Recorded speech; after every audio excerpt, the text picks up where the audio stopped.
Howdy, y'all. The Incredible Hulk 181. I bought it off the rack as a child. I was about 10 years old. Um, I had been buying the Incredible Hulk title since probably the end of 1971. Or the beginning of 1972, and the Incredible Hulk 181 was the last issue I bought um, until maybe 18 months later or something, when the issue number 197 came out, which was of course, the Bernie Wrightson Man Thing cover. But in those early 70s, I was indeed a, uh, a, a dedicated Hulk buyer. Um, I've told this story before. By the time number 181 rolled around, Hulk just wasn't, to me, it really wasn't all that good. And to make a long story short, Wolverine Wolverine left no impression on me whatsoever. Um, but it is uh,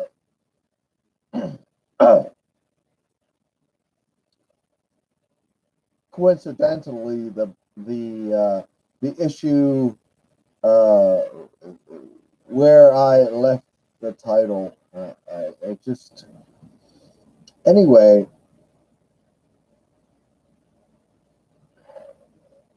I want to I want to talk about the cover today. Um,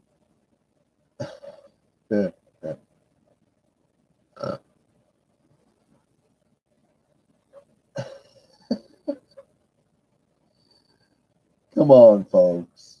The cover of Hulk 181. Yeah, of course it's iconic now.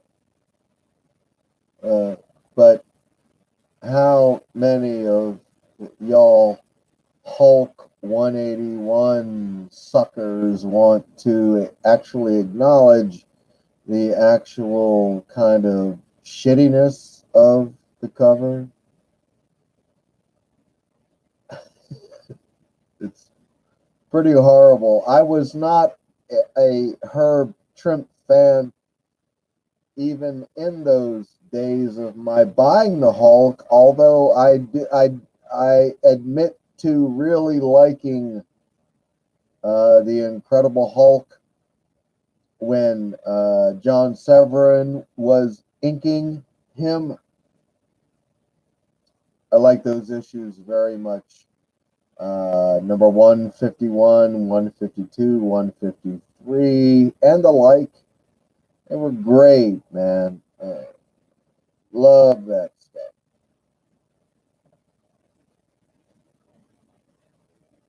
The Hulk 181.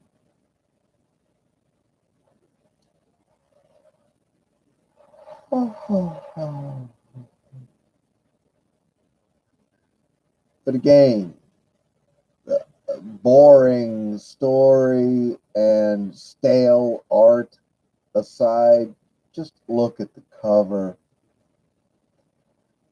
Let's talk about the magnificent uh, Michelangelo like anatomy of the Hulk in particular. Oh boy, he really nailed that, didn't he? Yeah. Oh, very realistic. And I realize it's a comic book, um, but fucking a, dude. You know,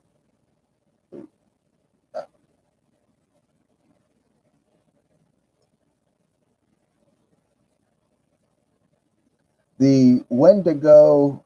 Wendigo in the background. He's a little dorky. Just here, I'll do some dork.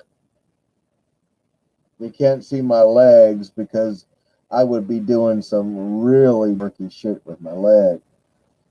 But the Hulk, I mean, as really kind of blasé and average as Herb Trimpe was at the time, the cover of that book is, as far as the anatomy goes, is absolutely atrocious. Atrocious. Atrocious. It's an ugly book.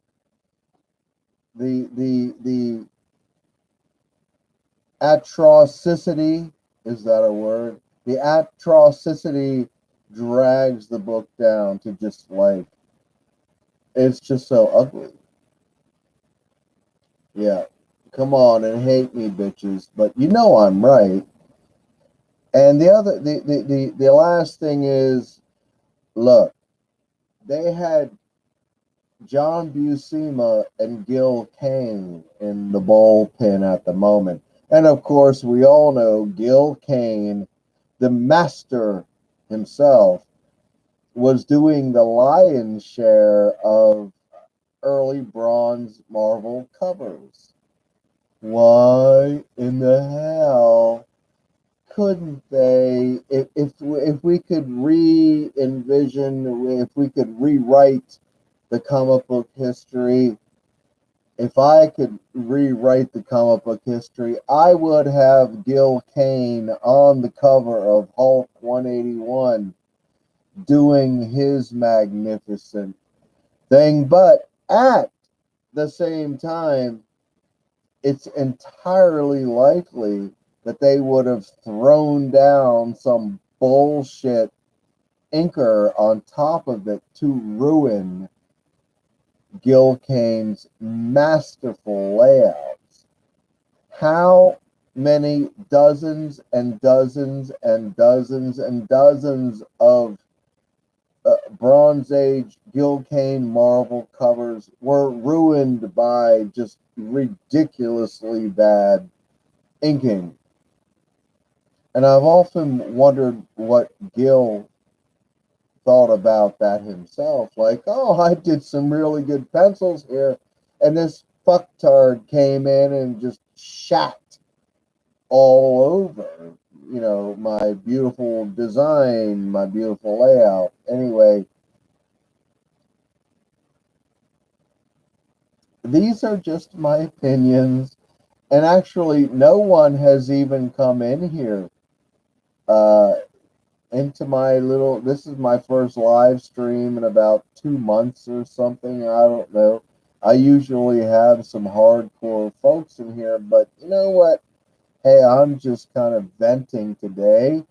I was trying out my new camera, which I've had for like 2 months, and still couldn't get it to work.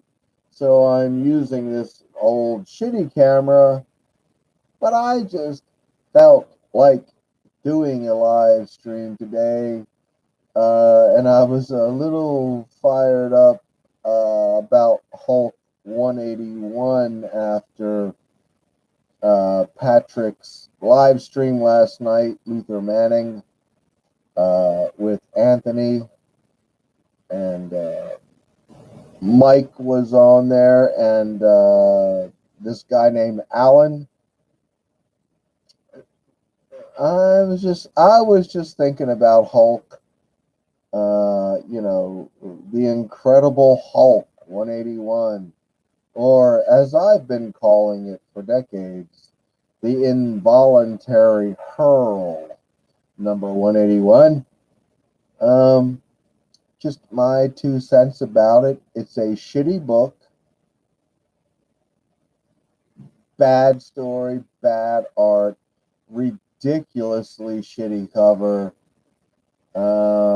Buy the reprint, folks. You don't need to spend thousands of dollars on this book. Just go into the dollar bins, get the reprint, and You'll be fine.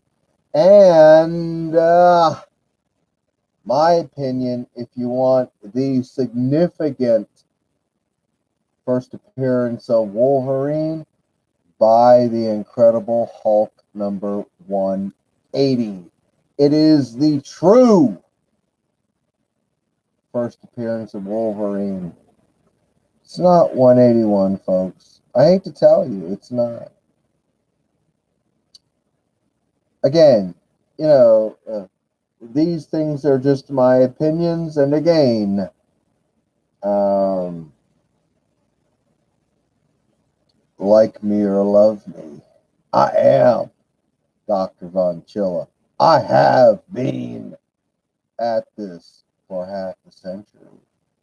So, take it for what it is, y'all. See you later.